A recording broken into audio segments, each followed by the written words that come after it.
Duduk. Bismillahirrahmanirrahim.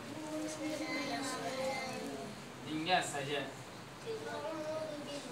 Alhamdulillah wassalatu wassalamu ala Rasulillah wa ala alihi wassallam. Pelajar-pelajar Mahat Al-Arkam. Malam ini malam apa? Malam Jumat. Isu hari Jumat. Hari Jumat ini yang hari mulia di dalam agama Islam. Betul kata? Betul. Itu bahasa orang Islam semua buat cuti di hari Jumat. Betul kan? Hari Jumat banyak orang tak kerja. Nah, Islam baik untuk Jumat. Hari Jumat kena kalau baca surah Kahf banyak ada pahala.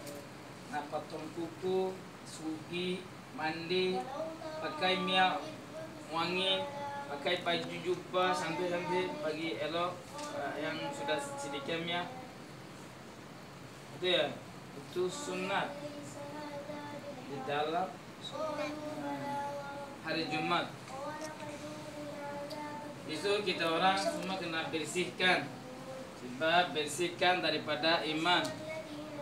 Bersihkan an-nadzafatu minal iman.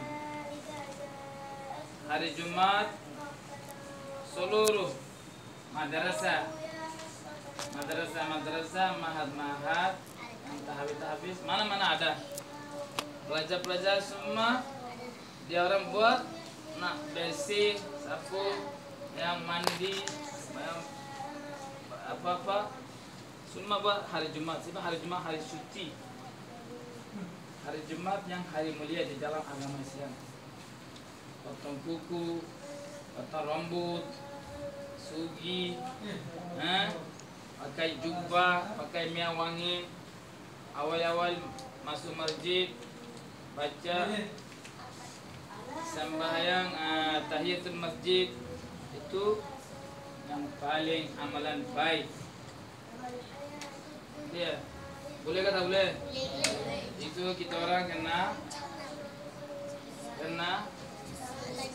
pakai minyak wangi, pakai baju yang sedikit minyak bagi elok sikit, bagi sugi.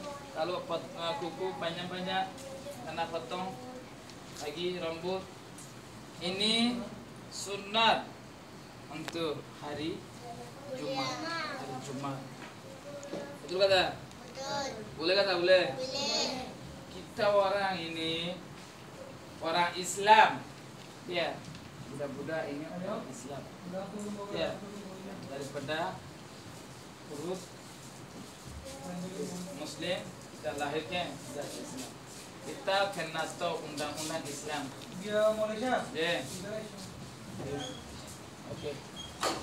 Wabillahi taufiq wal hidayah. Wassalamualaikum. Pelan-pelan. Aste-aste, slow-slow. Okey.